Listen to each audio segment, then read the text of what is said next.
할렐루야. 수예배에 오신 성도님들을 예수 그리스도의 이름으로 환영합니다. 이 시간 우리 다 같이 온 마음을 다해 하나님께 예배 올려드리도록 하겠습니다. 신앙 고백합니다. 전능하사 천지를 만드신 하나님 아버지를 내가 믿사오며 그 외아들 우리 주 예수 그리스도를 믿사오니 이는 성령으로 잉태하사 동정녀 마리아에게 나시고 본디오 빌라도에게 고난을 받으사 십자가에 못 박혀 죽으시고 장사한 지 사흘 만에 죽은 자 가운데서 다시 살아나시며 하늘에 오르사 전능하신 하나님 우편에 앉아 계시다가 저리로서 산자와 죽은 자를 심판하러 오시리라.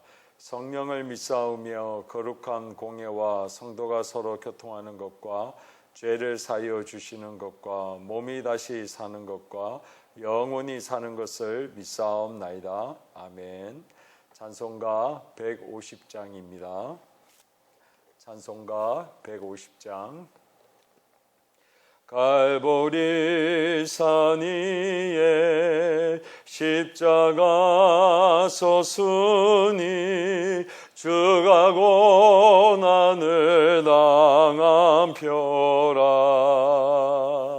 험한 십자가를 내가 사랑함은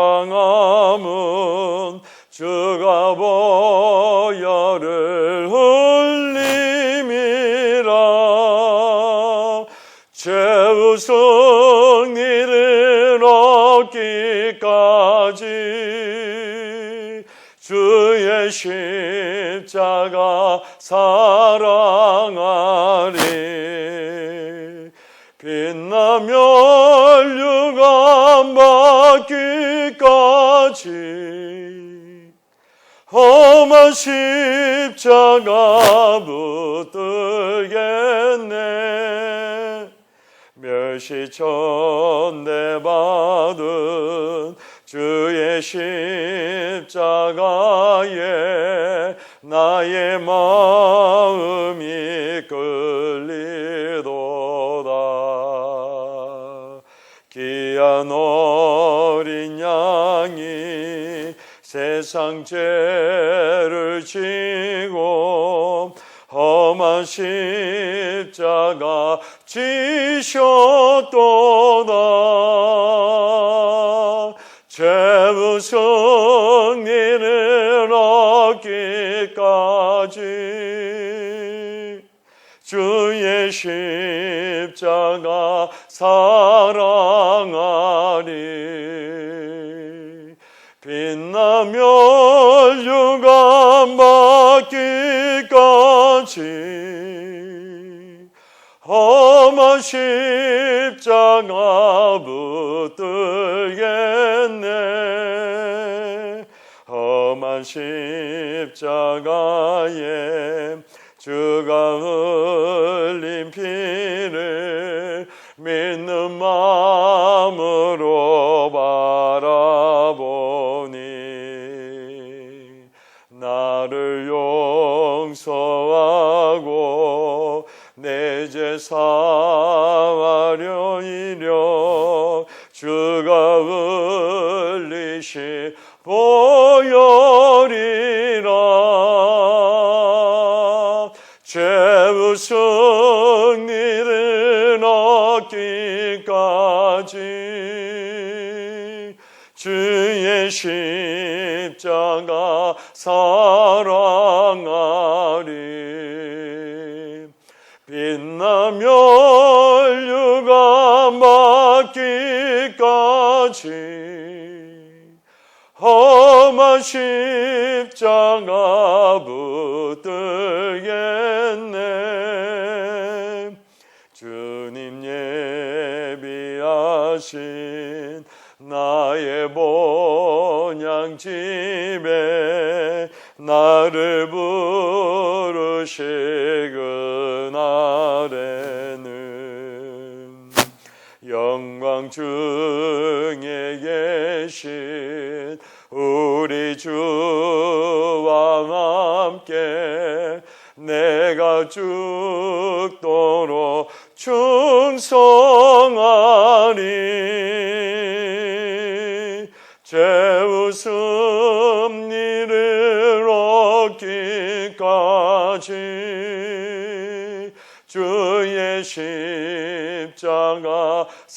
사랑 말임 빛나며 유감 받기까지 험한 십자가 붙들겠네. 아멘. 이 시간 우리를 대표해서 함염섭 집사님 기도해 주시겠습니다. 천지를 창조하시고 저희들로 하여금 생육하고 번성하라 하신 하나님 아버지, 이 시간 저희들이 수요 저녁 예배로 주님께 예배드립니다. 비록 교회를 벗어나 각 가정에서 영상으로 예배드리지만 이 예배 중에도 하나님의 임재와 하나님의 은혜가 넘쳐나기를 간구합니다. 저희들이 지은 모든 죄가 이 시간 생각나게 하옵시고 모두 고백하게 하옵소서. 그래서 우리 주 예수 그리스도의 십자가의 은혜로 깨끗하게 하여 주시옵소서. 지금은 코로나19 바이러스로 인하여 많은 사람들이 건강과 경제적으로 고통을 당하고 있습니다. 하루속히 이 사태가 안정되게 하여 주시옵소서. 그리고 저희 모든 성도들이 다시 이곳에 모여 하나님께 예배드릴 수 있게 하여 주시옵소서. 이 시간 장승희 목사님을 통하여 전해지는 하나님의 말씀을 인하여 저희들에게 은혜가 되고 이 어려운 시국에 삶을 살아가는 운동력이 되게 하여 주시옵소서. 하나님 아버지, 저희들의 조국을 위해서 기도합니다. 이 코로나19 사태를 슬기롭게 극복하고 주님, 이것으로 인하여 더욱더 우리가 이 조국이 강해지길 원합니다. 그리고 저희들이 더욱더 하나님을 바라보기 원합니다. 또한 이곳 울산이 복음화되길 원합니다. 많은 사람들이 주 예수 그리스도를 찾고 교회를 찾아 하나님 영광을 드러낼 수 있길 간절히 간구합니다. 하나님 아버지, 울산 넘교를 부흥케 하옵소서.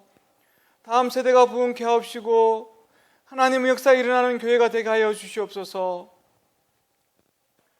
이 교회를 통하여 우리 모든 성도들이 하나님의 은혜를 더욱더 입게 하여 주시옵소서. 이 예배의 시종을 주님께서 주관하시고 하나님의 임재가 있는 시간 되기를 간절히 소망합니다. 이 모든 것을 우리 주 예수 그리스도의 이름으로 기도드립니다. 아멘. 성경 봉독하도록 하겠습니다. 요한복음 1장 35절에서부터 42절까지 말씀입니다. 요한복음 1장 35절에서부터 42절까지 말씀. 신약 성경 143페이지입니다. 제가 봉독하도록 하겠습니다. 또 이튿날 요한이 자기 제자 중 두 사람과 함께 섰다가 예수께서 거니심을 보고 말하되 보라, 하나님의 어린 양이로다. 두 제자가 그의 말을 듣고 예수를 따르거늘 예수께서 돌이켜 그 따르는 것을 보시고 물어 이르시되 무엇을 구하느냐. 이르되 랍비여 어디 계시오니이까 하니 랍비는 번역하면 선생이라. 예수께서 이르시되 와서 보라. 그러므로 그들이 가서 계신 데를 보고 그날 함께 가니 때가 11시쯤 되었더라. 요한의 말을 듣고 예수를 따르는 두 사람 중에 하나는 시몬 베드로의 형제 안드레라.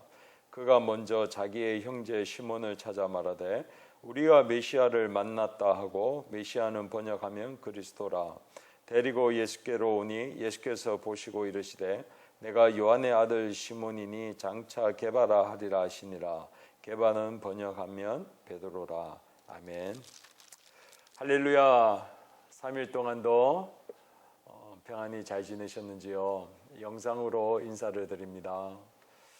코로나19로 계속해서 저희들이 영상 예배를 드리는데 참 보고 싶고 또 함께 예배할 수 있는 그날이 얼마나 간절히 기다리고 있는지 모르겠습니다. 우리 사랑하는 성도님들과 또 그 가정 위에 늘 하나님의 위로와 평강 그리고 건강함이 늘 함께 하시기를 예수 그리스도의 이름으로 축원드립니다. 오늘 본문 요한복음 1장 35절부터 42절은 지난 시간에 세례 요한을 통하여 성령의 사람 특징 두 가지를 나눈 그 다음 말씀을 좀 나누려고 합니다.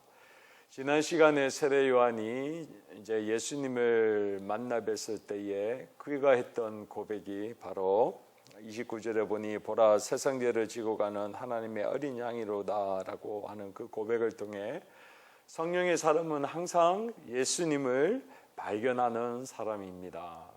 왜냐하면 성령께서 늘 예수 그리스도의 영광을 드러내시고 또 진리를 드러내시고 그래서 누구든지 예수 그리스도를 믿고 구원을 받고자 하는 그 하나님의 계획을 성취하기 위하여 보혜사 성령으로 우리를 돕는 자로 오셨기 때문에 그렇습니다.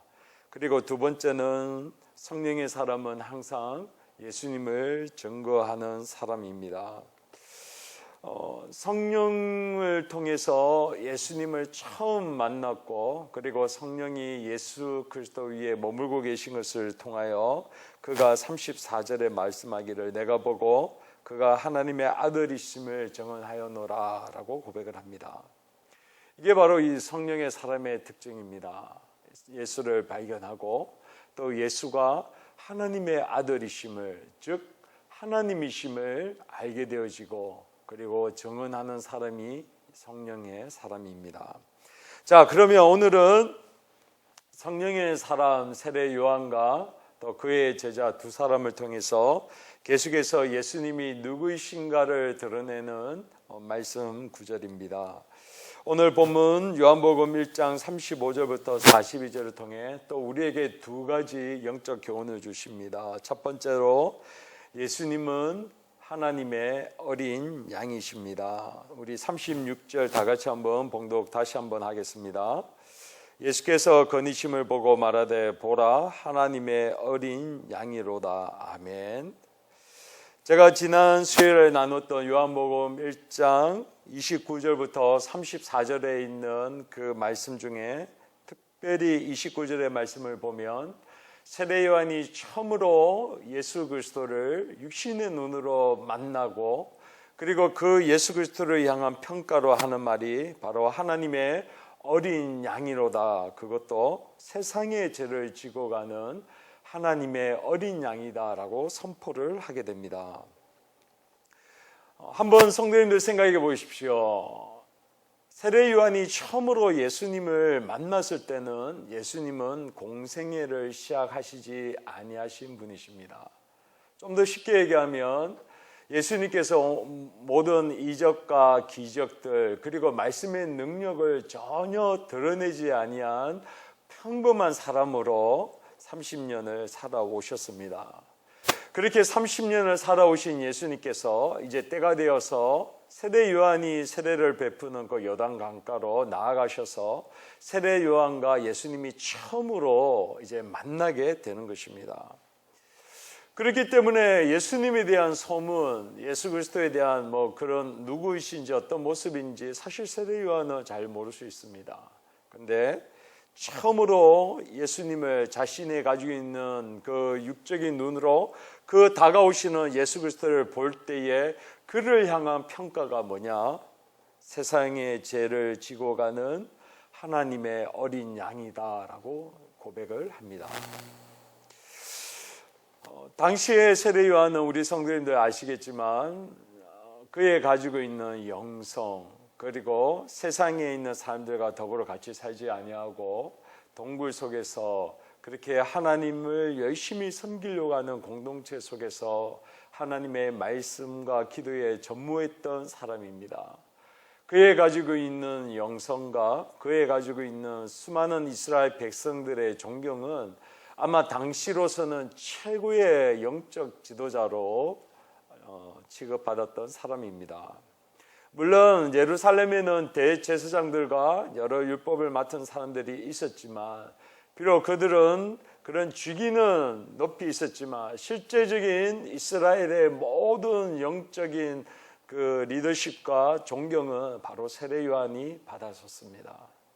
그랬던 세례 요한이 이제 예수님을 처음으로 왔었을 때에 그리고 성령께서 예수 그리스도를 발견하게 하시고 그리고 그를 향하여 믿음으로 고백을 하는 것이 세상의 죄를 지고 가는 하나님의 어린 양이다라고 고백을 합니다. 이러한 하나님의 어린 양이라고 할 때 우리는 레위기 16장에 나와 있는 속죄제를 위하여 드렸던 염소를 우리는 생각해야 됩니다. 세례요한은 바로 레위기 16장에 나와 있는 속죄제를 위하여 드렸던 염소, 특별히 그 두 마리의 염소 가운데에 한 마리의 염소를 따로 구별하여서 그 염소를 사람들을 가로질러 가서 그 광야에 쫓아내서 짐승들에게 뜯김바 되어지고 그래서 죽임을 당하도록 만들었던 아사셀이라고 하는 염소를 오늘 예수 그리스도와 함께 오버랩, 즉 겹치도록 이야기하고 있습니다. 그러면 레위기 16장에 있는 말씀을 보면 어떤 것이냐면 하나님께서 모세를 통하여 이스라엘 자손의 회중에게 그 속죄 제물을 드릴 때에 너희들은 두 마리의 순염소와 한 마리의 암염소를 가지고 이렇게 드릴 것을 명령하고 계십니다. 속죄제를 얘기하면 이스라엘 백성들 가운데에 특별히 그 무지 속에, 즉 알지 못하게 자기가 범죄한 것을 위해서 하느님 앞에 제사를 드렸던 것이 속죄제입니다. 속죄제는 뭐 제사장이나 그리고 회중을 위해서는 수송아지를 드리기도 하고 또 족장을 위해서는 순염소를 드리고 또 회중을 위해서는 또 암염소를 드리고 각 계급에 따라 또는 각 신분에 따라 그 드렸던 제물을 각각 드리게 합니다. 그런데 목적은 뭐냐? 자신이 무지함 속에서 드렸던 제물을 하나님과의 관계 속에서 깨어진 것을 그 죄를 회개하고 하나님과 다시 한번 그 관계를 회복하기 위하여 드렸던 제사가 속죄제입니다. 레위기 16장에 나와 있는 이 속죄제를 구체적으로 이제 두 마리의 염소를 드리게 했는데 그 중에 한 마리가 아사셀입니다. 제가 말씀드렸던 것과 같이 그 이스라엘 백성들에 있는 죄를 위하여 한 마리의 염소를 그래서 사람들에게 지나갈 때 사람들이 온갖 저주와 야유와 심지어 돌까지 그 염소에게 막 던집니다. 그러면서 성문 밖에 나가서 들 것으로 쫓아내서 결국은 뭐 늑대나 또는 하이에나나 이런 들짐승들에 의해서 물리고 찢기고 그래서 죽임을 당하게 합니다. 성도님들 한번 생각해 보십시오. 누가 생각이 나지 않습니까? 바로 우리 죄를 위하여 예수님께서 온갖 조롱과 야유와 침뱉음을 당하면서 자신의 십자가를 지고 그 골고다 언덕으로 올라가셨던 예수 그리스도가 똑같이 레위기 16장에 나와 있는 아사셀의 양과 똑같은 것을 보일 수 있는 것입니다. 오늘 그래서 세례 요한이 예수님께서 처음으로 저 멀리 있는 곳에서 차박차박 오는 데에 자기도 모르게 성령의 인도함을 받고 그리고 성령의 가르치심을 통하여 첫눈에 그가 예수 그리스도이신 것을 알게 되어지고 그러면서 믿음의 고백을 한 것이 우리의 죄를 위하여 죄를 지고 가시는 하나님의 어린 양, 우리 죄를 위하여 대신해서 속죄물로 드렸던 그 양을 오늘 선포하고 있는 것입니다. 참 대단합니다.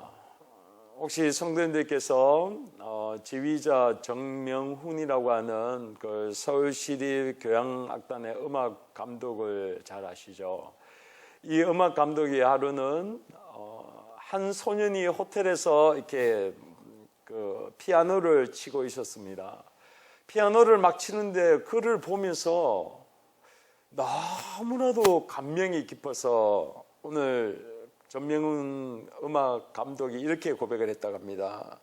그 소년의 연주를 처음 들은 건 한 호텔에서 열린 행사였습니다. 당시 그는 13살이었고 그날은 쇼팽 스케르초 한 곡을 쳤죠. 그걸 듣고 여태 이렇게 재주 많은 아이를 본 적이 없다고 생각했습니다 라고 평가를 했습니다. 그 엄청난 피아노 그리고 음악에 있어서 거장이었던 정명훈 음악 감독이 그 조그만한 아이 13살을 평가를 했는데 자기가 여태껏 이렇게 재주 많은 아이를 본 적이 없다라고 했고, 그리고 그 아이를 시립 교양한다니 막 연주할 때에 자주 불러서 협업을 했습니다. 그 사람이 누군지 아십니까? 2015년도에 그 국제 쇼팽 그 피아노 콩쿠르 대회에서 세계 1등을 하였던 바로 조성진이라고 하는 피아니스트 이야기입니다.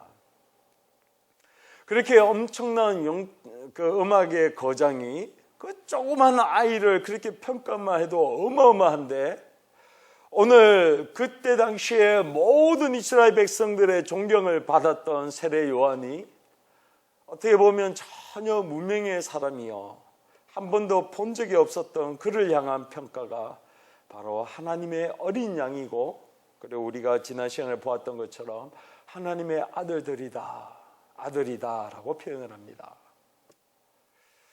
자신이 가지고 있는 모든 명예와 또 자기가 받고 있는 모든 존경으로 사람들이 다 몰려들었을 때에 그가 말 한마디만 하면 자신이 가지고 있는 영향력으로 그 모든 한나라를 흔들 수 있을 만한 영향력이 있었음에도 불구하고, 그는 자기에게 초점을 맞추는 것이 아니라 자기에게 오는 한 명의 무명 같은 사람, 겉으로 보기에는 흠모할 것도 없고 아무 보잘것도 없고 배울 것도 없고 세상에 있는 기준으로 봐서는 아무것도 없었던 그 한 분, 그러나 자신의 가지고 있는 그 모든 것으로도 그분의 신의 끈을 풀기도 감당치 못할 분, 그래서 그분을 향하여 우리 죄를 위하여 대신 지고 가시는 하나님의 어린 양이다 라고 선포합니다.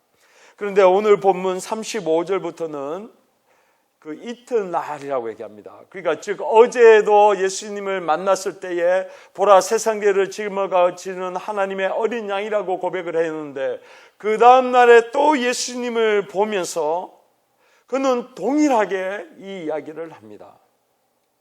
좀 더 구체적으로 얘기하면 3일 전에 세상 사람들이 자기에게 와서 당신이 누구입니까? 라고 초점을 맞췄을 때도 나는 그 사람이 아닙니다. 그리고 어제 만났던 예수 그리스도를 향하여 하나님의 어린 양이라고 증거를 합니다. 그리고 또 오늘에 대해서 예수를 만났는데 그분을 향하여 변함없이 하나님의 어린 양이다 라고 표현합니다. 성도님들 아시겠지만 성경에서 이게 3에 해당하는 숫자는 그 완전에 해당하는 숫자입니다. 세례 요한은 3번이나 자기에 있는 그 모든 것을 내려놓고 오직 예수 그분이 하나님의 어린 양이다, 하나님이시다라는 것을 증거하였다 성경은 말씀합니다. 주 안에서 사랑하는 성도님들, 오직 성령께서 우리를 거듭나게 하시고 예수를 믿게 하시고 다음 우리 속에 성령이 거하시는 하나님의 전이 되게 한 우리를 통해 하시는 일도 세례 요한과 똑같습니다. 우리가 아무리 세상으로 많은 사람들이 존경하고 부러워하고 우리가 가지고 있는 학벌이든 또 재산이든 세상에 있는 어떤 것이든 간에 오직 성령으로 우리가 거듭난 성도라고 하면 그의 삶은 예수 그리스도를 발견할 뿐만 아니라 그분이 바로 우리의 모든 죄를 짊어지고 가시는 하나님의 어린 양인 것을 고백을 하고 그분 앞에 우리의 모든 것을 쳐서 복종시키는 것입니다. 날마다 예수 그리스도가 바로 하나님의 어린 양, 우리 죄를 위하여 짊어지신 하나님의 어린 양이라는 것을 우리의 믿음의 고백과 삶의 고백으로 드리는 우리 사랑하는 성도님들이 되시기를 예수 그리스도의 이름으로 축원드립니다. 그러면 이제 둘째로 예수님은 구원자이심을 오늘 성경은 말씀하고 있습니다. 41절을 보겠습니다.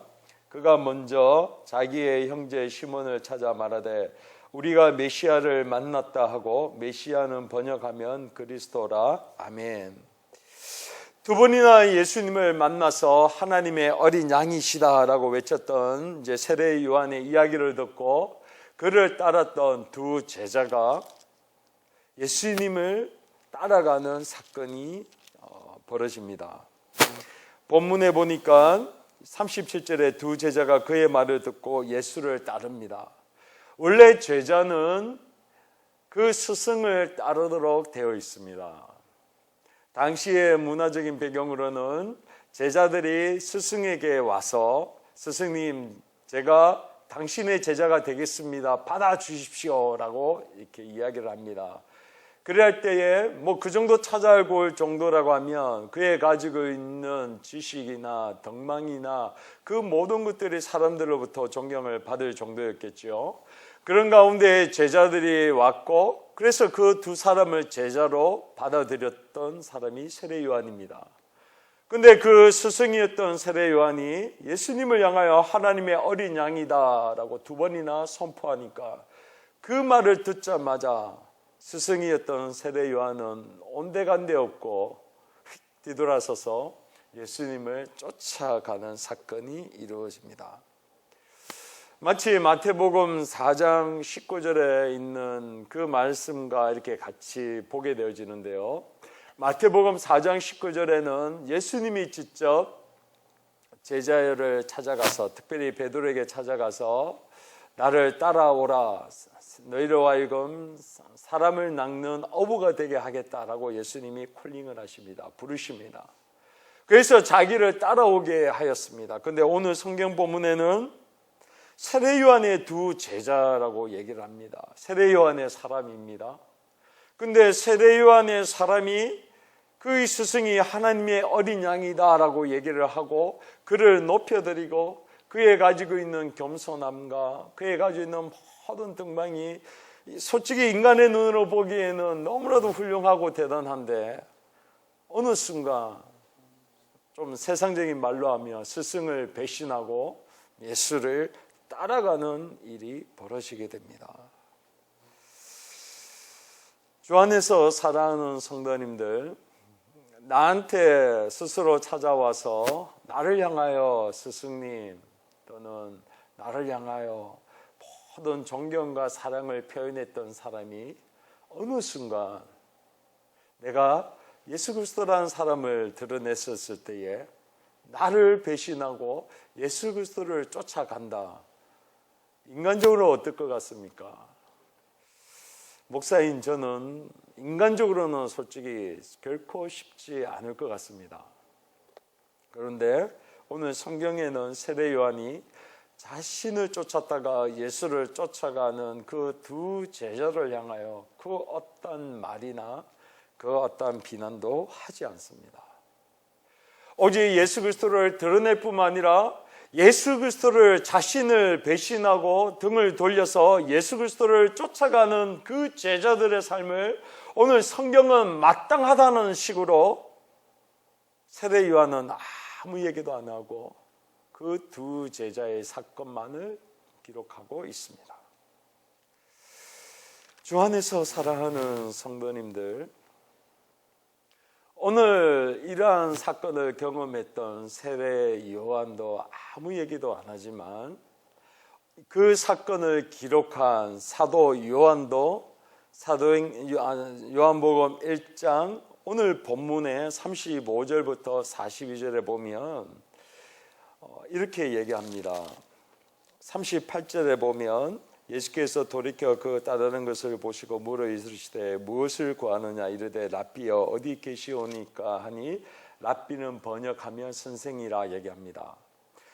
사도 요한이 요한복음을 기록을 하면서 제자들이 했던 랍비여 어디 계시오니까 라고 했던 그 말을 그대로 적으면서 랍비라는 말을 번역하면 선생이라고 해서 랍비는 이제 히브리어죠.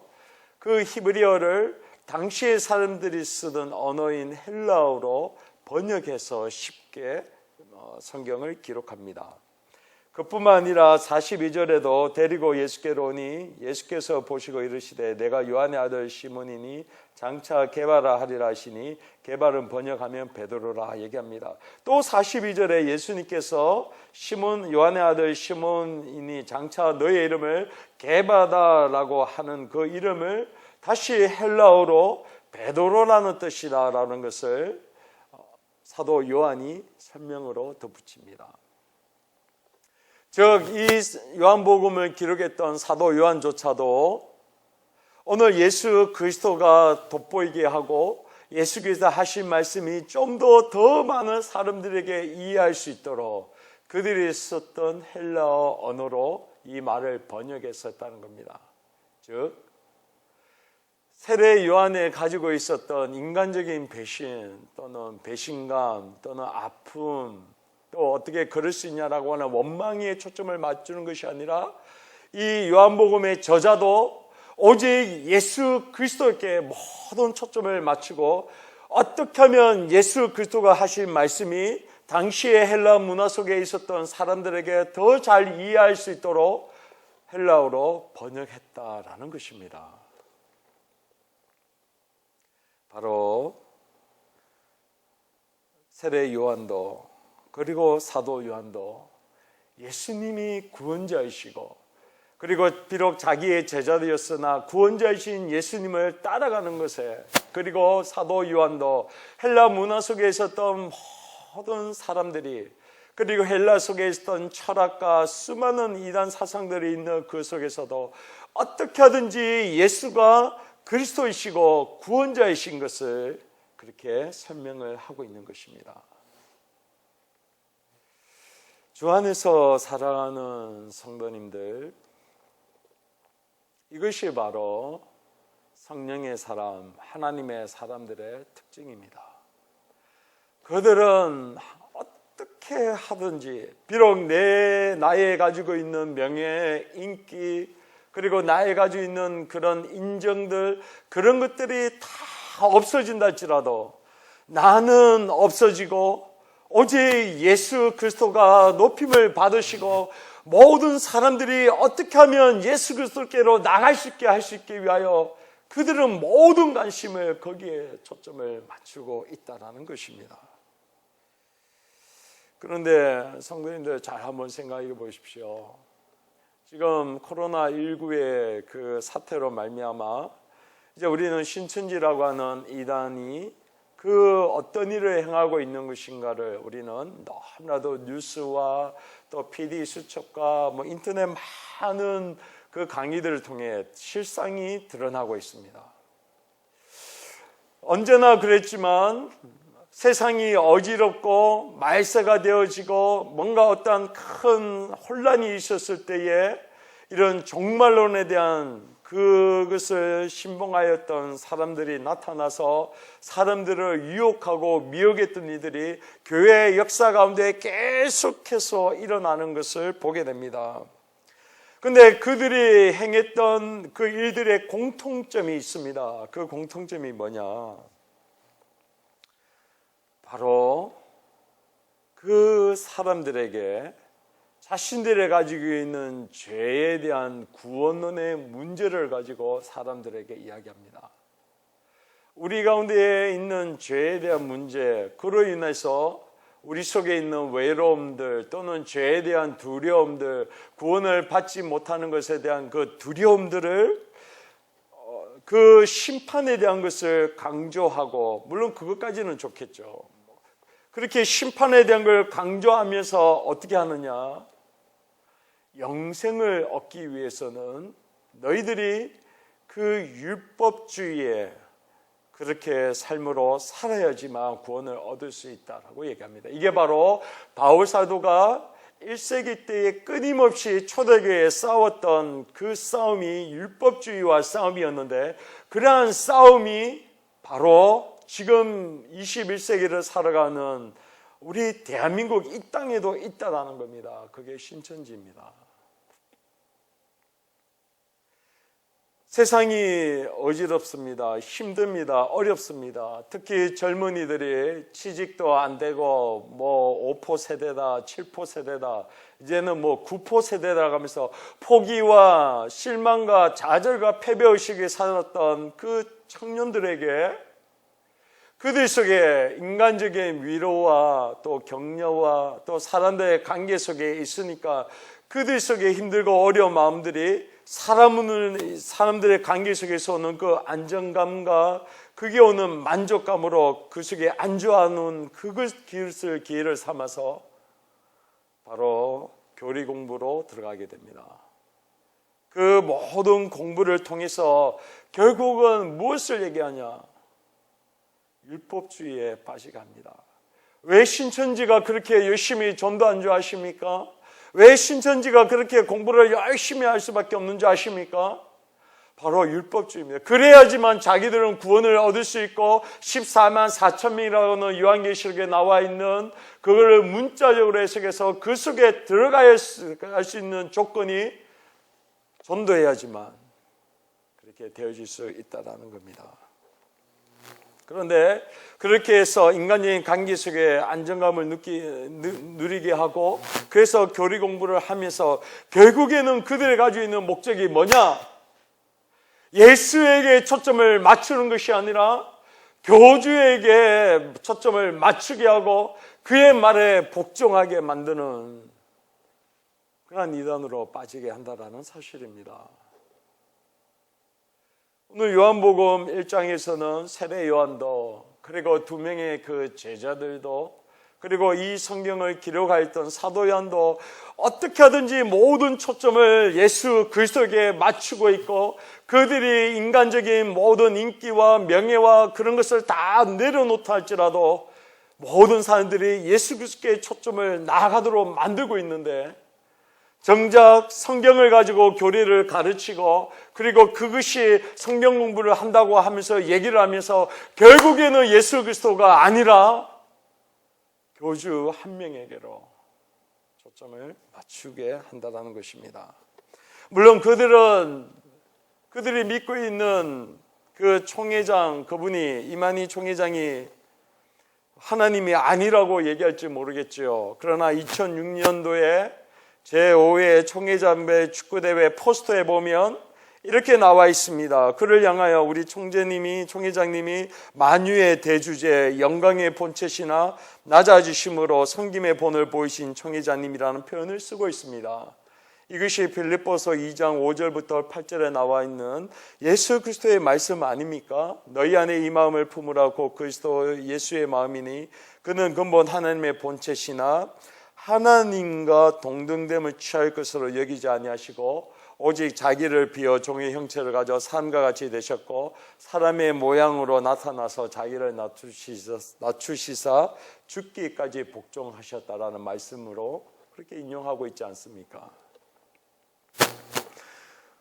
사랑하는 성도님들, 성경 공부를 하고 교리를 공부하는 목적은 딱 하나밖에 없습니다. 요한복음 5장 39절에 너희가 성경에서 영생을 얻는 줄 생각하고 성경을 연구하거니와 이 성경은 곧 내게 즉 예수 그리스도에 대하여 증언하는 것이다 라고 얘기합니다.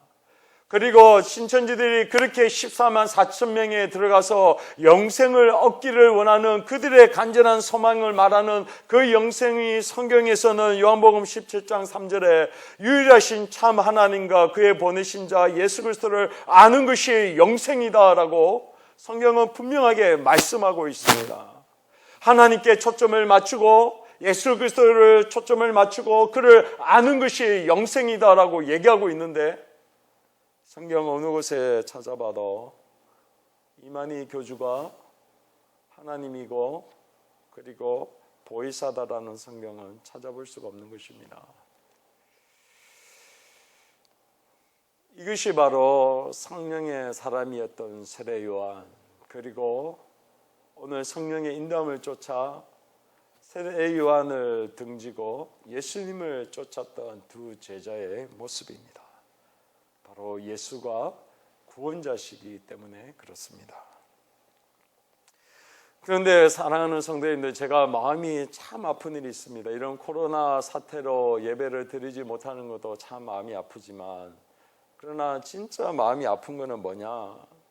신천지라고는 또는 뭐 다른 이단이나 또는 뭐 사이비 종교들이 자신들이 성경을 가지고 설교를 하고 뭐 해석을 한다고 하면서 정작 성경에서 말하고 있는 예수를 얘기하지 아니하고 오히려 교주와 그러한 자기가 믿고 있는 그러한 총회장에게 모든 신격화하는 것에 맞추고 있고, 거기에 수많은 절망과 낙심 속에 있는 청년들이 빠지는 것에도 너무나도 마음이 아픈데, 그런데 기존에 있는 전통 보수 교회에 있는 성도님들은 과연 예수님에 대해서 얼마나 관심과 사랑이 있냐라는 것입니다. 신천지에 있는 여러 가지 문제점과 그러한 것이 사실은 문제가 아닌 것이죠. 우리 가운데 오늘 세례 요한이 그렇게 초점을 맞추고 그렇게 증언하고 그렇게 자신 있는 모든 것이, 심지어 제자들마저도 다 가는 것조차도 그는 조금의 마음이 어려워하지 아니할 만큼 예수 그리스도에 대한 그 영광, 그리고 우리의 죄를 위하여 짐을 지고 가시는 하나님의 어린 양, 구원자에 대한 관심과 기쁨, 감격, 그리고 그 놀라운 그 은혜에 대한 감사함들, 그게 우리 교회 안에는 얼마나 있는 것인가. 제가 마음이 아픈 것은 바로 그런 것입니다.